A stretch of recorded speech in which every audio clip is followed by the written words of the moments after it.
conosci ça? No, conosci già.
Boris, just 20 hours to the start of the Route du Rhum, the first race with your new boat. How do you feel?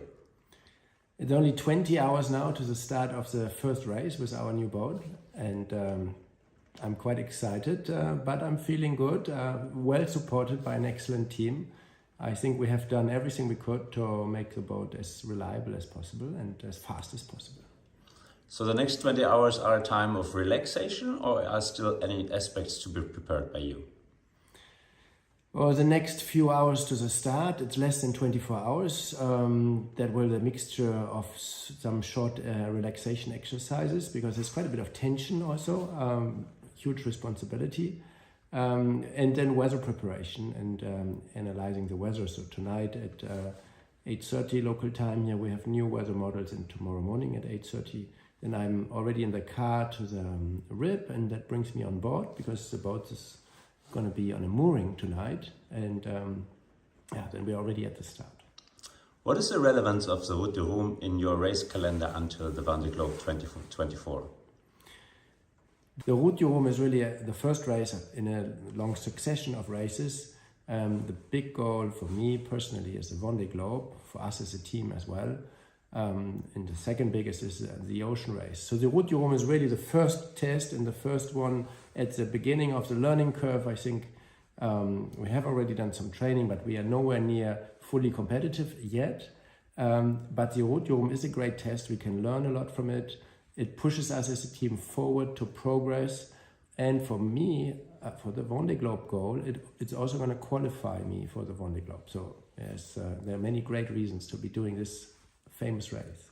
Regarding the start tomorrow, what are the biggest challenges for you? Yeah, regarding the start tomorrow, I'm really excited. And if anything steals me the sleep tonight, this is going to be the start, because we are 138 boats on a 3.5 mile long start line. For our 38 IMOCAs, we only have 1 mile portion of this, and then to our left we have the 50 or so class 40s.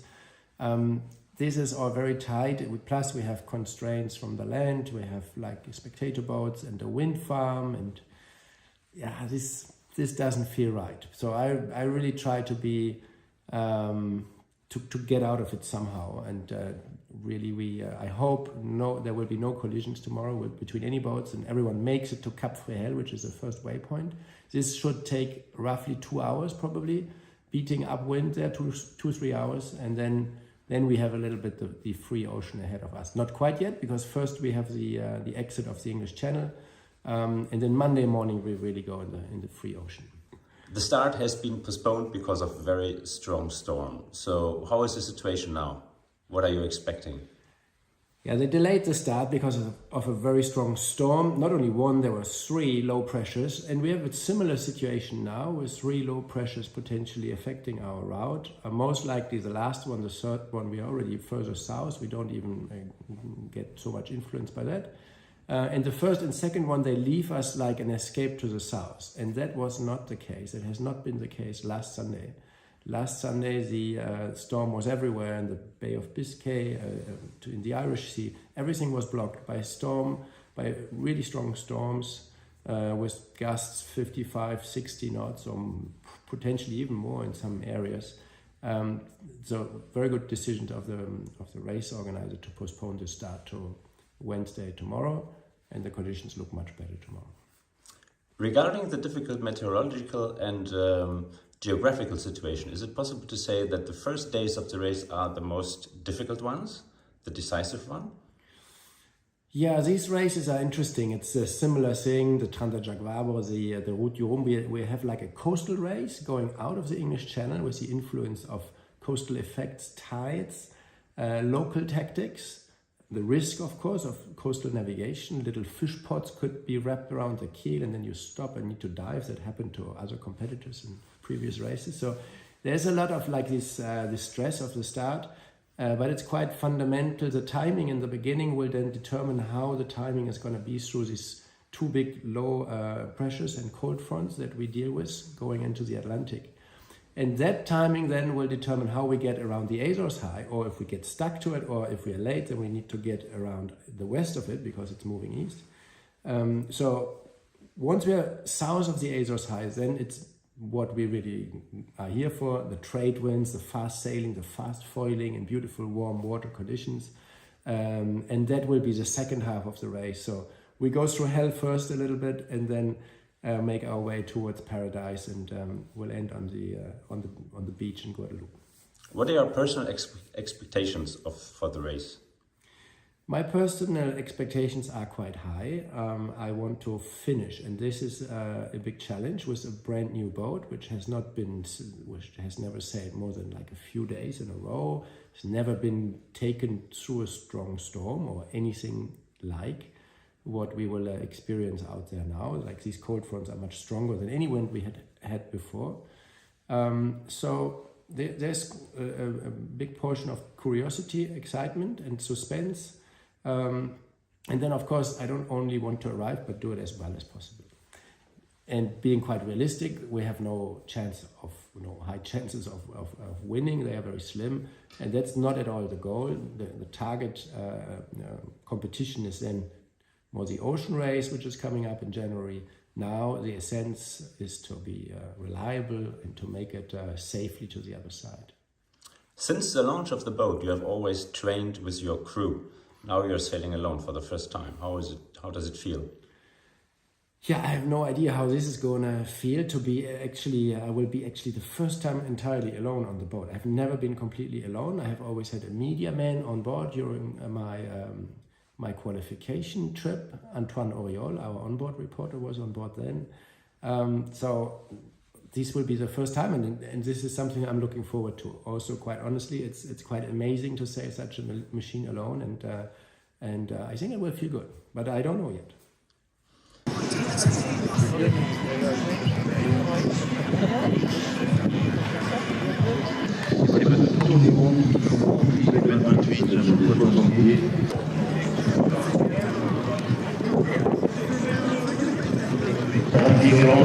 Mesdames et messieurs, c'est le premier voilier à accéder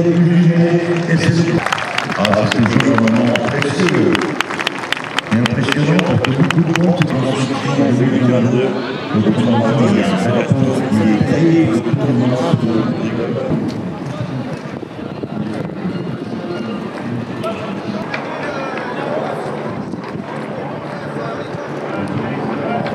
Le bateau s'appelle Shinaway Maiku, voici Zhu King.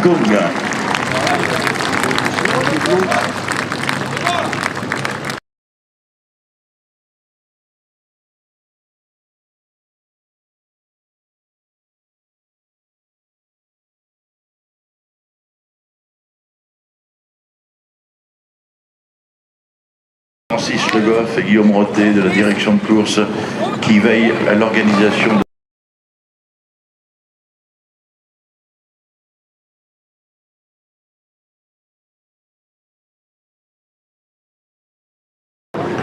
Dans cette écluse, il sera suivi de Sébastien Marcet, Oliver Hir, Alain Rourin et son magnifique IMOCA noir. Des hélicos cet après-midi pour tester, mon cher Julien, les signaux HF. On dirait quelques instants.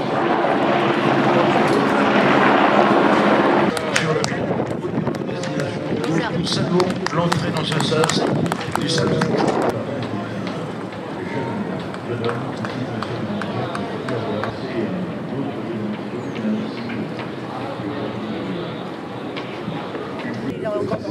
Ah bon? Oh, c'est Hublot.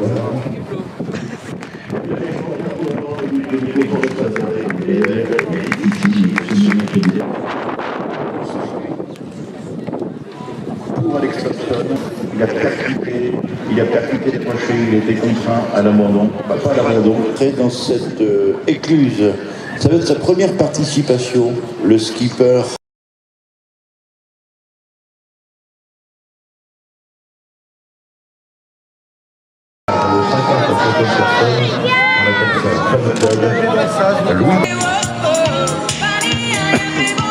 Oh, un petit peu de Guadeloupe, c'est pas mal ça. Allez.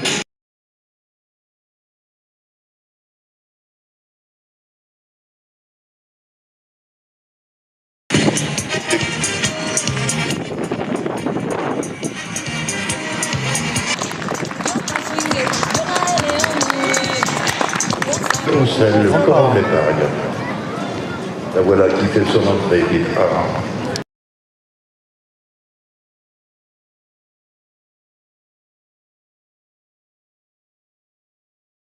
Avec un bateau ancienne génération, 13e de la Rolex Fastnet.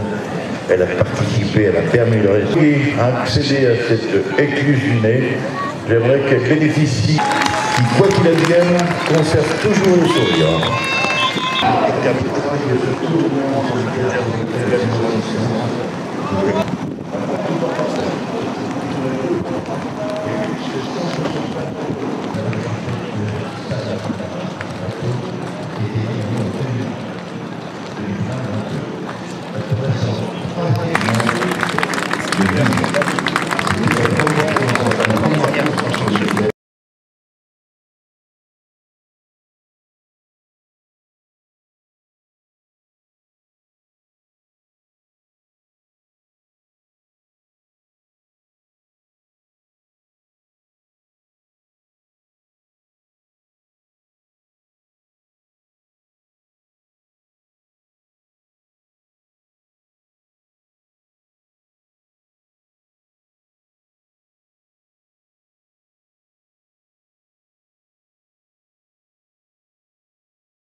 Bonjour à tous, bonjour les enfants, bonjour mesdames et messieurs les professeurs. J'espère que l'été s'est bien passé, que la rentrée se prépare bien.